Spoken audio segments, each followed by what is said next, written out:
All right. Well, I am so excited about our guest today. Julie Benz has been in the wings for a while. I'm excited we were able to make it happen.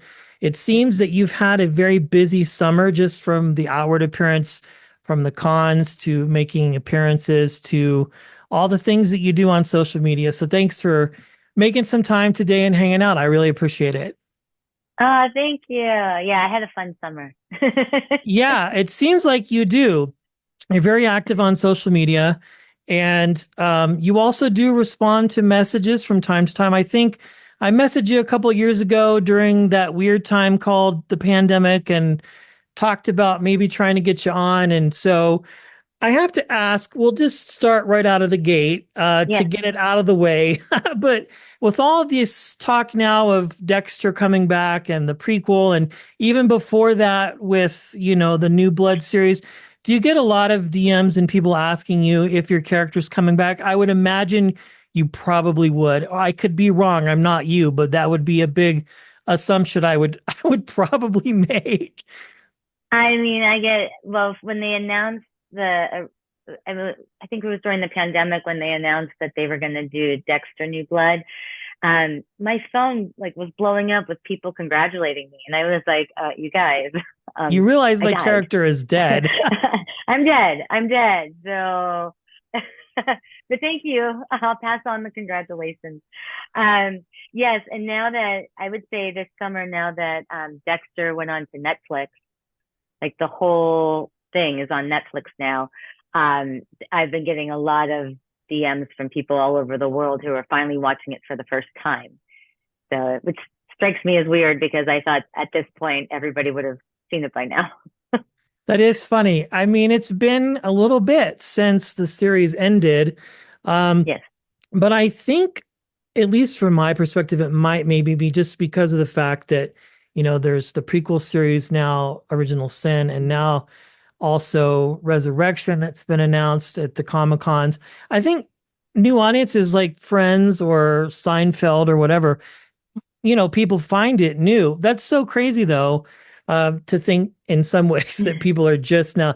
I just rewatched season 3. I mean, I've seen it so many times. It's about this time of year where I go through these phases but you've done so many other things too. I mean, there's The Punisher, there's Rambo, there's so many projects that you're known for. Boondock Saints. I mean, the list goes on and on. When you do these cons and people get a chance to meet you, you post about that too. What is there one genre over another that most people connect you with, or is it just depend on the age group? Can you tell? I've asked actors before, like when they see somebody coming and they sort of guesstimate the age, like what they're going to connect to you as far as what you've done. I mean, I used to say that the Buffy Angel fans grew up and became the Dexter fans.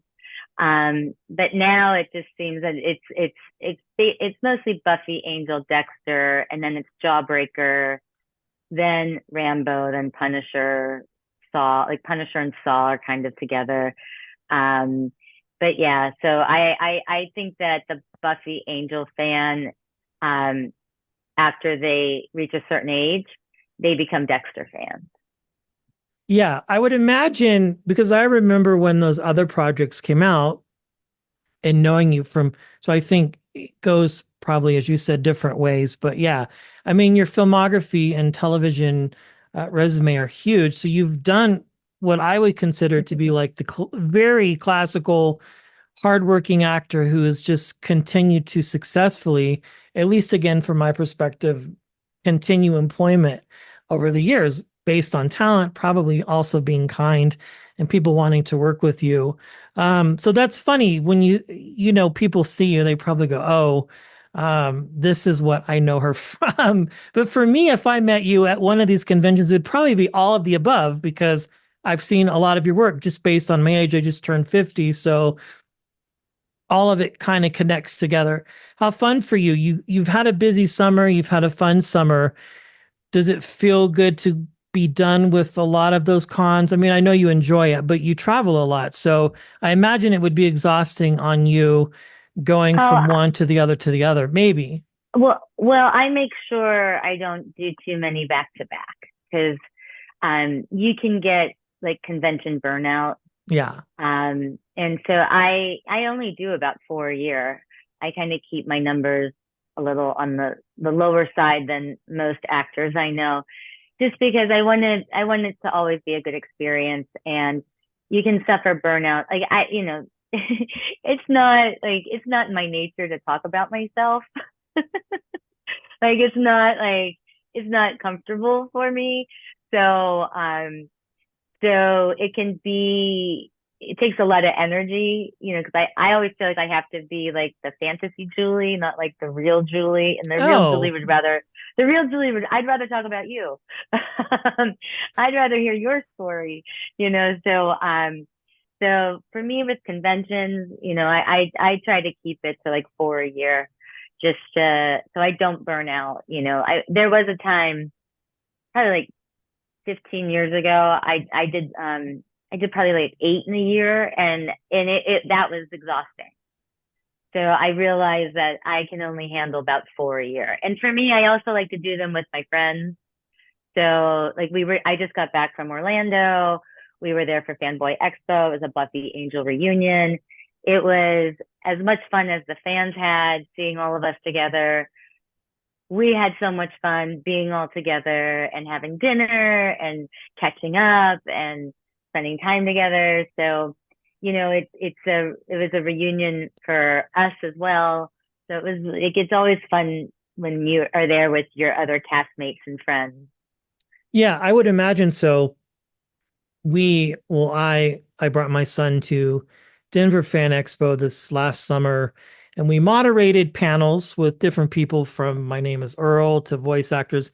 That was exhausting just doing that in like 3 days and dragging a 10-year-old around who like has zero interest in any of it other than like the video game section up on the main floor. And Yeah. he's like, "So, how long does this panel last? And who are you talking to?" But I want to expose him to it because I think it's good for him to see a lot of different things. So, but I see a lot of these people like yourself who just go from one to the other. And to me, it's just, I've always found them so interesting to see so many people line up to meet you.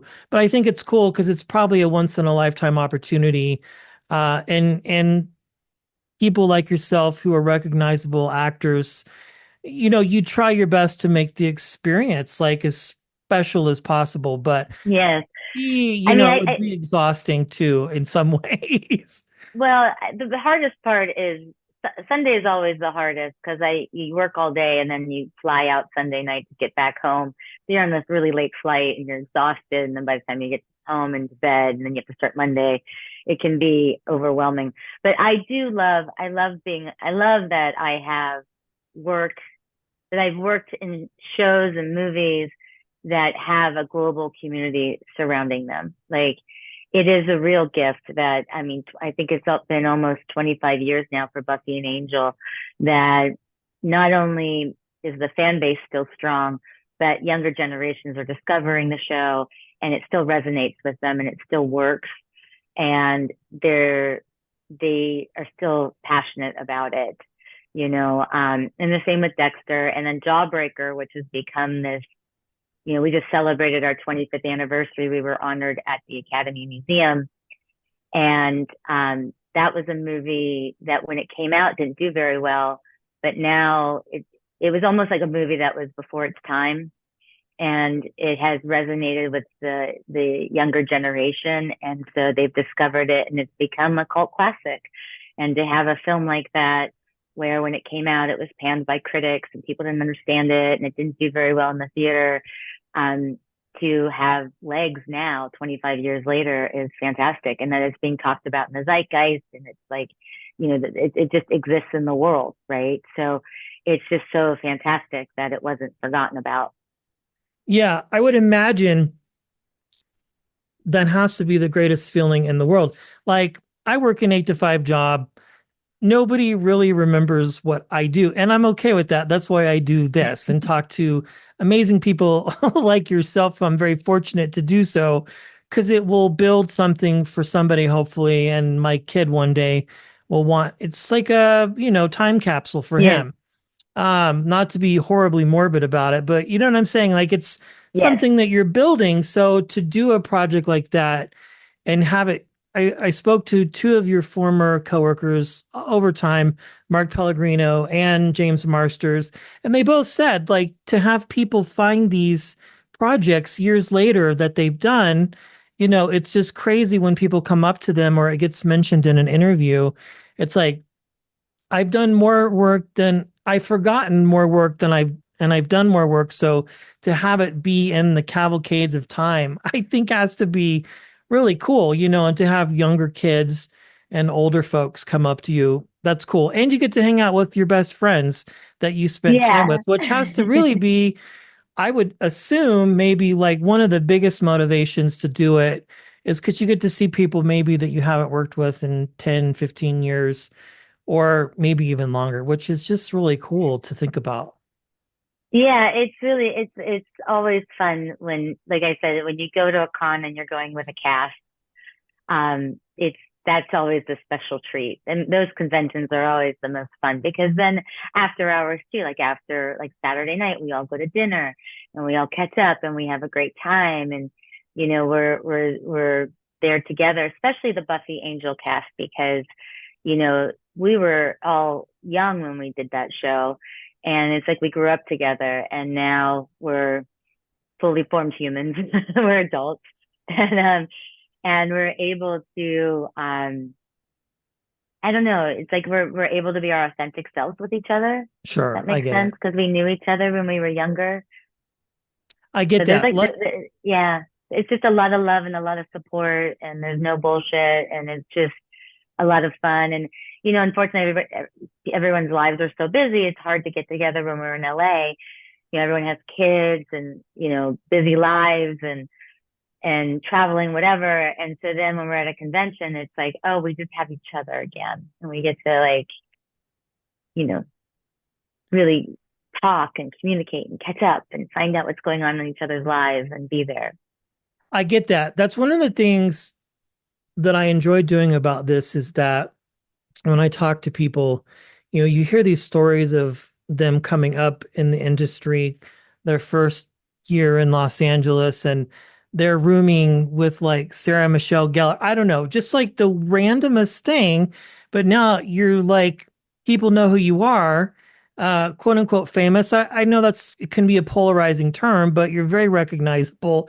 But you can go to these conventions, have dinner, and it's like these are the people that I grew up with. This is my family Yeah. when nobody knew really who we were per se, other than what we might watch on a Thursday night on a network before streaming and DVRs and all of that stuff. And people Yeah. made appointments to like hang out and watch what you do, which I think is so nostalgic, you know, and I missed opportunity or maybe a time that has slipped away now, you know, considering how inundated we are with content to watch, in my opinion. Yeah. Yeah. There's so much content to consume now. So I forget, like, I love being entertained just like you do. So I love watching different shows. And, you know, now with binging, like you'll binge it and you'll finish it and then you'll start something else. And then like 5 shows later, I'm like, wait, did I watch, like, I'll forget, like, did I watch that show? I can't remember. Because it's just, there's so much content to consume these days. And it's not like, I mean, I used to have the TV guide schedule memorized in my head to, you know, when my favorite shows were on and like, oh, I can't go out that night because that's when Friends is on. I'm going to stay home on Thursday nights because I'm going to watch Friends. I'm going to watch ER and I'm going to, you know, um, so now it's, you can just consume anything at any time. I love that. I had a relationship at one time where when Grey's Anatomy came on, there was no hanging out. She's like, this is on. There's no DVRing, there's no taping. But and that's cool because I mean that's what we did. Do you have shows right now that you enjoy watching that are sort of a release for you creatively when you're not working on something or on social media promoting one of the many things that you're involved in that you just like to go, okay, I want to watch this. This is like fun for Yeah, me. you know, I love watching whatever everybody's talking about. Like I love to stay up on what everyone is talking about so I can be involved in the conversation about it. And right now, obviously, I'm binging A Perfect Couple because that just came out on Netflix. Um, I binged Tulsa King recently because the new season's coming out and everybody's talking about it. The Bear, I'm obsessed with The Bear. I know people find watching that show very stressful.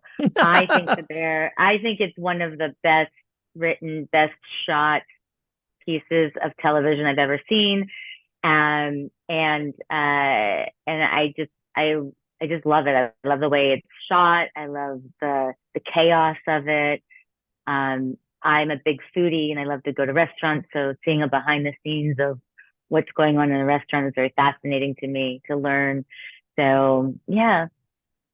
That's very cool. And it's great too that you can just watch it from the perspective of just wanting to be entertained and not necessarily, or do you watch it from a technical aspect because you've done so many single cam, multicam projects? Are you watching, oh, how Um, many times this was shot, maybe, or the different angles that it was shot from? I don't know. I just think people find that part of what you do kind of fascinating in some ways. yeah, so I think it goes in and out. Like I really do when I sit down to watch a show or a movie, I really do want to be entertained. But there are some moments that can become so compelling that then you start looking at the technical aspect of it. And I'll give you an example. Did you watch The Bear season 3 Oh, yeah, this all last of it. season?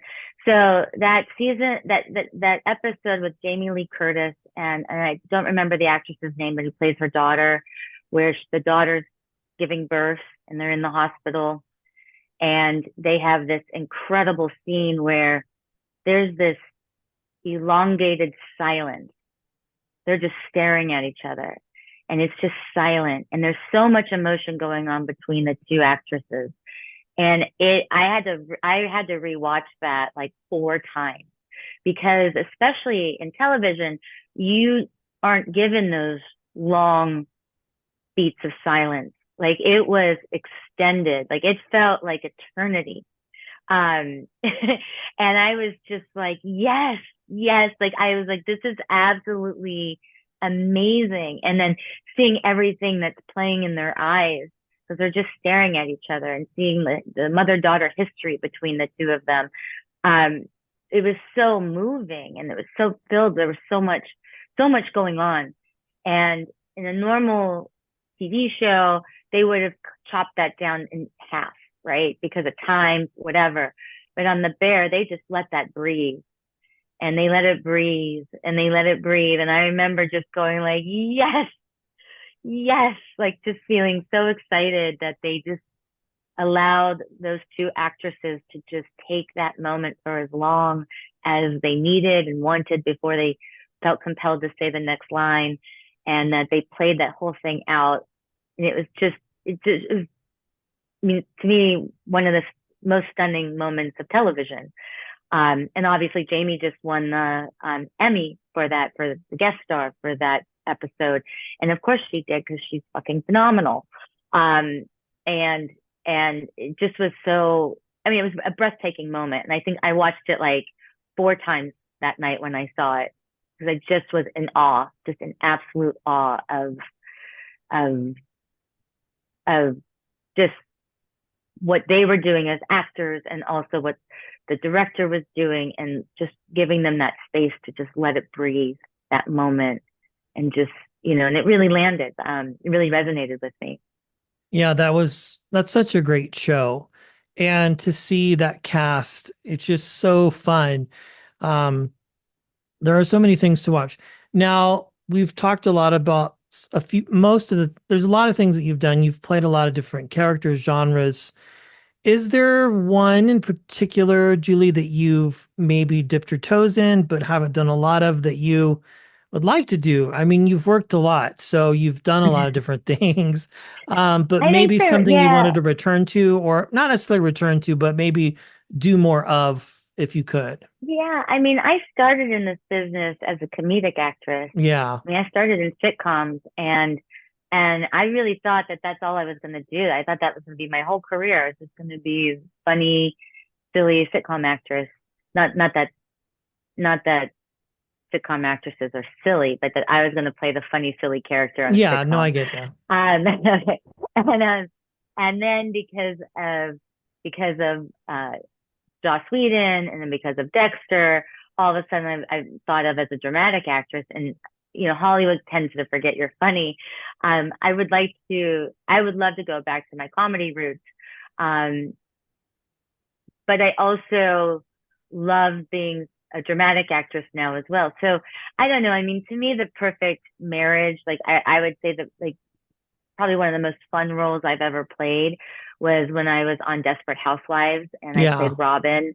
To me, that was like a perfect marriage of comedy, drama, character work. And it really was, I was such a fan of that show at the time. I had seen every episode. And when they asked me to come and play with them, I was so excited because I got an opportunity to work with, all the women who inspired me, and to be on Wisteria Lane was such an honor. So, but I was so surprised and shocked because that show's run like a sitcom, even though it's a drama. And it's really hard because, like, they would rewrite the scripts and then we would get the rewrites at like 3 in the morning for the next day, and it'd be completely different. And to then realize, oh my God, these women have been, because I came in season 6. So they've been working like this and doing such incredible work on a show where, like, you don't get your material till 3 in the morning and you have to be off book by 6 a.m. Like, it's crazy. And yet they are able to create such fully rounded characters that you responded to and that you loved and that you felt for. And and to see how, like, fast they had to put it all together every day. I was in awe of them, like absolute awe. Yeah. I mean, that's just a testament to your talent. I mean, I can't imagine having learned a script and then just a few hours prior. But like you said, sitcoms do that often, right? If they're doing a scene and there's a joke and it doesn't, I've heard stories where the jokes don't land. And so then they're like literally rewriting it while they're taping in front of an audience to get that laugh. Um, Crazy. So I was looking at your IMDb page, and I know oftentimes these things are miscombobulated, and I don't know, some things come before others, but as good as it gets, was that one of your first like really big projects that you worked on as far as like what I you, mean, yeah, it was definitely my first big feature. It was, I think I'd already done, I think I was on season 1 of Buffy at the time. okay. And when I auditioned for it, and I mean, I would say, I mean, you know, Jack was the biggest star to ever work with, probably ever. I mean, Stallone is right up there with Nicholson, so that's a tough, like, who's more well known. But I was young. I was in my early 20s, and then to work with Jim Brooks, who directed it, and I was a big fan of his as a director. I was a nervous wreck on set that day. I can't even imagine like you've done things that are big, but to go into that world, I understand would just be so intimidating. But it's probably a masterclass too, I would imagine on Well, yeah, I mean, it was, in the scene, you see my character swiveling in a chair. And yeah. I was just doing that on set while I was waiting for Jack to arrive to set for rehearsal. And Jim Brooks was like, "I love that. Keep that in." And I was like, "Good, because I don't think I can not do it." Like, and then and then Jack came to set, and it was so your typical Hollywood story. He comes to set in his bathrobe and such the movie star, right? And he comes to set, and I'm trying to act cool, like I'm trying to pretend. Like, the mantra in my head is, he's just another actor, like any other actor you've worked with. It's not a big deal. Like, don't freak out. So I was like being super chill and cool, and we started rehearsing the scene. And then in the middle of the scene, I stood up and all of a sudden it was like the room started to spin, and like I couldn't breathe, and all I could say was, "Oh my God, you're Jack Nicholson," and there was like dead silence on set, like dead silence. You could hear a pin drop at that moment, and it felt like eternity before Jack responded, and he just kind of gave me this Jack Nicholson look, and he was like, "Yes, honey, I am." And I was like, "Okay, great, now we can continue." and um, That's and so everyone fun. laughed. But it was like I had to acknowledge that that's who he was. I was just like, I have to acknowledge that this is a big deal for me. Yeah, I feel that way all the time when I get to talk to people like yourself because having seen you and watched you, but having the ability and medium like this to have a good conversation, I think is what would make it happen probably the most effectively. And, you know, unless I just happen to run into you somewhere in LA, I would say hi, you know. um, but I think it's so cool. So again, so many different characters. Um, Outside of maybe some of the obvious ones, is there one that you would ever like felt like didn't have a complete finality to it? Like you wish maybe there would have been a few more episodes of this or maybe more storyline in that. Yeah, I mean, I would have liked to have explored Rita on Dexter more. I felt it was a very abrupt ending, and that, I mean, I personally felt there was more to explore with her as a character. Um, Obviously, the writers did not feel that way. So, and I feel in some ways that I let her down because I maybe should have advocated more for her. I should have stood up for her a little bit more. Um, uh, I should have gone to the writers like during season 3 when I felt like I wasn't getting the best material, and I should have said, "Hey, can we?" Yeah, I should have inspired them to think differently. And at the time, I didn't know how to do that. I didn't know how to do that without being viewed as being a difficult actor. So I didn't do it. And I just thought, well, this is the nature of being on series television. Mm, Cause like season 1 and 2, I had a great season for Rita. Rita had a great storyline. And then season 3, it just was a little silly. I mean, I had that, it just was silly. And then same with season 4, it felt silly to me. I felt like they don't really know what they're doing with me. Um, you know, but I'm like, but this is the nature of the beast. And then when I found out that they were killing Rita, um, I, I I always say nobody was more devastated than me. But in hindsight, I felt like I should have been a difficult actor. I sure. should have fought for her a little bit more. I should have been like, hey, be a little more creative here? Like what? You know what I mean? So, but yeah, I would have loved to have had a little more time with Rita. I think it would have been fun to see her discover his secrets Yeah. and what he was about. And then there probably would have been a demise for her maybe at that point, because I don't know how she would have handled it just based on being her, but maybe it could have been a surprise. And I mean, because she really fought for him from the beginning, in spite of all the weirdness that was going on with his character and the Yeah. excuses. And I mean, my theory about her is that she wouldn't have believed it, yeah, probably not. because when I think it's very difficult when you create a life with somebody, and they literally created a life. They had a child together, that it's very hard to accept that darkness. It's why we see so many, when we see, like, just in the real world on a smaller scale, so many women stand by their man when they're, accused of one, whatever it is. And they're like, there's just no way that could have happened. I know this other side, like this person would never hurt a fly. Like, this is, I think she would have just been in denial about it, um, and not have believed it, because then what does that say about you? Like, if you have to acknowledge then that, you had really bad judgment. Yeah, I get it. Even being a parent and just dealing with that and hearing things that happen about your kid at school, not necessarily bad things, but just you hear things and you're like, there's no way. It's Yeah. funny. Mark Pellegrino said the same thing. He's like, he kind of felt like Paul sort of got the short end of the stick a little bit and maybe could have Mhm. explored that relationship between those two more. But, you know, I think it's a great Yeah. series. I mean, Oh, thank you.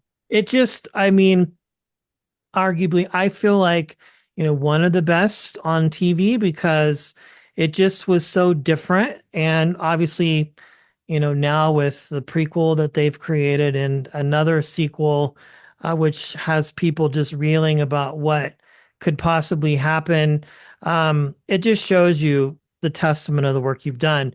So many great things. I mean, good grief. Um, Looking back at everything, just a couple more questions here. And all the things that you've done, is there like one project in particular that has stood out to you, Julie, as an actor that really sort of made you go, okay, this is really what I'm meant to be doing as an actor. Like, this is it. This is the life. I know it can be stepping stones for some people, project to project, or maybe there's one that goes, hey, like, this is you. This is your life that has chosen you. Because it's not a normal life that most people would be familiar with as an actor. Yeah, I mean, like I mentioned before, Desperate Housewives was just a really big moment in my life. Because my character Robin, like I changed my voice, I changed the way I walked and the way I looked, and so I got to do some Yes. real character work. And then the show itself was a mix of like comedic moments with like really serious dramatic moments. And then working, one of the things that I learned on that show was I watched Marsha Cross advocate for her character. So we were shooting a scene together, and to be honest, as a fan of the show, the scene didn't make sense for her character, right? It just didn't make sense. And she felt that, and she brought it up, and she talked to the director about it. And then she asked me my opinion, and I was like, I was a huge fan of the show. I agree. And so then the writers came to set, and she spoke to them about it, and then they agreed. And so then they went off. We waited, and they wrote a whole new scene within an hour, and it was so much better. And so I learned, and this was, I mean, I did Desperate Housewives after Dexter, and I think the reason why that was the next show I did was that show taught me then how to advocate, because Marsha, she just she just did it in such a powerful, quiet way of really saying this doesn't work for my character. This scene doesn't move my story forward. It doesn't. It doesn't make any sense in my whole character's arc. And they listened to her, and they agreed, and they rewrote it, and they rewrote a much better scene that made a lot more sense. And I think that's the reason why the universe gave me that job next, because that's when I was like, oh, so that's how you do it. I need to learn that lesson. That's so um, cool. and then I would say the other show I really, really loved, and it was very short lived, was No Ordinary Family. Um, and that was with Michael Chiklis, and we were the superhero family, and Yeah. that had the mix of everything I loved. It had the comedy, the drama, the action, um, and it was so good to be a part of that and to work with Michael Chiklis. He's so great to work with. So it was a real family atmosphere, and unfortunately, it was a little ahead of its time, and we didn't make it to a season two. But that was a show where I was like, oh, I could do this forever. That has to be like a dream for an actor to get a job, uh, because you've had lots of shows and films that you've done, and you've had large character arcs, and to get in to really even just begin exploring somebody's story, and then either the character dies, unfortunately, or the show ends. But if you get that one thing that you can do for 2 or 3 years 4 years. It has to feel good, because it's like, Yeah, it does. I think so. I mean, to do anything for that long is probably more than some do in anything. So to be able to do it for a long time is so cool. Do you ever get asked when you work on sets by other actors, like advice or things? You've mentioned a lot of things that you did and then learned from those opportunities, like advocating for your character or advocating for yourself as an actor.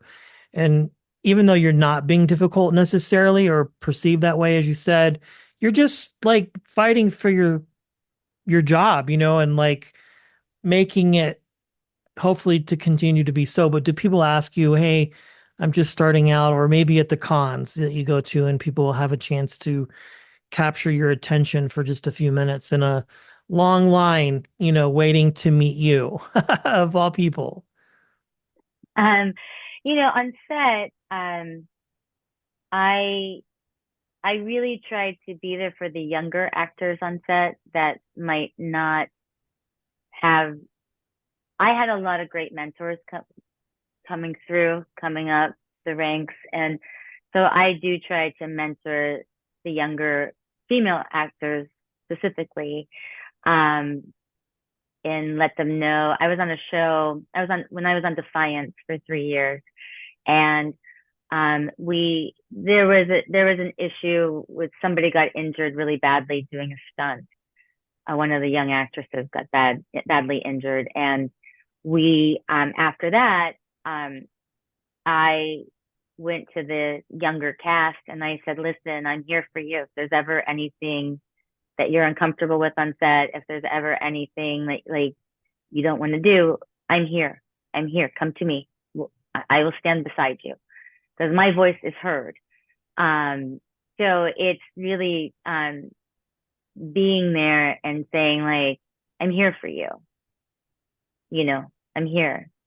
And so yeah, so it's a, and then I tell most people, like if young people, if like, I meet so many young, like high school kids that are like, I want to be an actor. And like, do I need to go to like NYU or do I need to go like to these expensive schools? And I'm like, honestly, go take acting classes and then go to school to learn how to read your contract, go to school to learn how to market and brand yourself.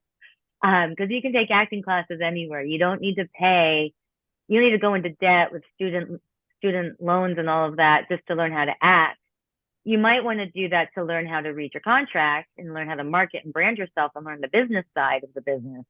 But the actual acting work, you can take, there's acting classes everywhere. Like, go take an acting class somewhere. So I did go to NYU. I have $100,000 piece of paper that says I can cry on cue. Um, That's so funny. right? But basically that's what it is. But it doesn't mean anything, and it doesn't mean anything. It means nothing.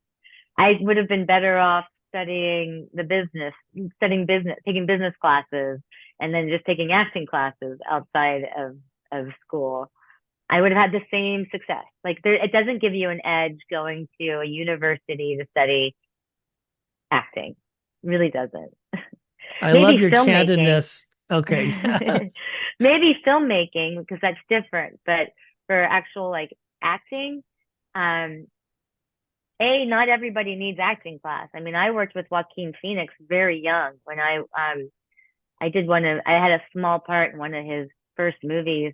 It was him and Billy Crudup, and Billy Crudup was just out of grad school, and Joaquin had never studied acting in his entire like he didn't take an acting class, and he's like a raw open wound. Like he doesn't need an acting class. He's just that person that doesn't need to learn. He's just all. I mean, he's incredible. And Billy's also an incredible actor, but he trained. So it's like it just, but they were both in the same movie, so it doesn't matter. It doesn't give you an edge. I love that. That's so cool. So Yeah. it's when it comes to art, it's sometimes it's better to not mess with what you have going on. You know what I'm saying? I do. Now I for me, total.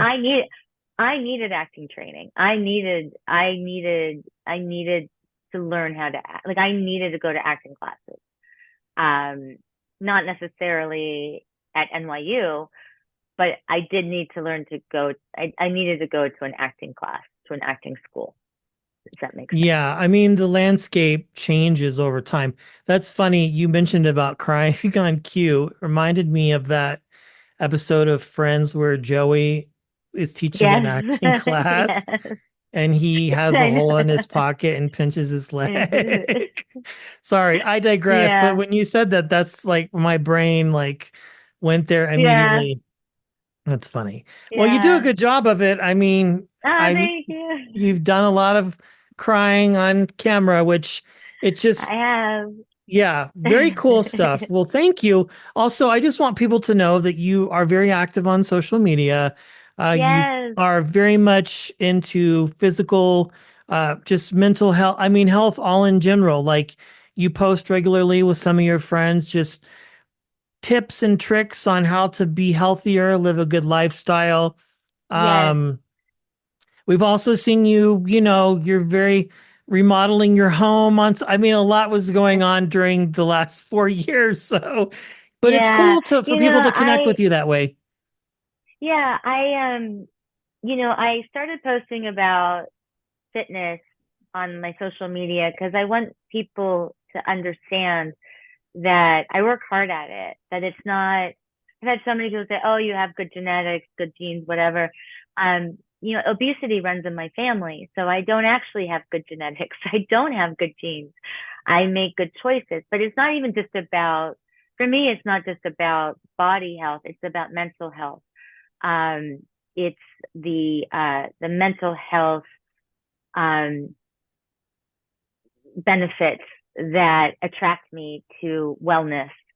And, I'm a woman, I'm 52 years old, and I believe in health span over lifespan. I want to be on the dance floor at 80. You know what I mean? I want Yeah. to be that 80-year-old woman who's like dancing and living life and traveling. And I want to be able to put my suitcase in an overhead compartment. I want to be able to take my groceries out of the car. I want to be able to walk downstairs. I want to be able to walk a mile. You have to train for that in your 40s and 50s if that's the type of 80-year-old you want to be. Yeah. Because when you hit 60, there's a mathematical equation about how much muscle mass you will lose. So to me, it's just trying to be my inspiring others to just get outside, move your body, do something for yourself. Because so especially for women with families, with kids, and I don't mean to say men don't go through this as well, No, but no, I get you saying most you're, most of my point is for women going through perimenopause and menopause and struggling with taking care of kids and then also having to take care of elderly parents. They start losing themselves and they start putting their health on the back burner. And it's like if you just take a half hour every day and you do something physical for yourself, the benefits are so rewarding because it's your mental health, it's your stress levels, it's your physical health. And that's what's going to keep you strong and keep you able to deal then with everybody else. It's like on the airplane when they say put your mask on first before you put on anybody else's mask. Women, we forget that. We have to put our mask on first before we can help others and be there for and be the support that we're needed, And we're in this when you're in your 40s and 50s, you're in your sandwich. It's like a sandwich generation because you have children you're taking care of, but then you also have senior parents that you're responsible for as well. So it's like the responsibility. How do you juggle all of that? I love it. Well, you're very active on social media. As I said, if people just Google your name, they can find you. And hey, this has been a pleasure. I'm so glad we were able to do it. I know you've had a lot going on and probably have more going on here into the new year, but thank you for hanging out. Again, it's just, I've been a fan of your work long before Dexter, but that was such a great show and all the other things that you've Oh, done. thank you. Buffy, I mean, just, all the things. It's always fun Thank to you. turn on the TV, absolutely, and watch you pop up in a role and see you. It's very cool. Thank you so much, Julie. I really appreciate your time. It's been fun hanging out today. I really do. Thank you for hanging out. It's been a pleasure. Oh, of course. Thank you so much. Absolutely. Thank you.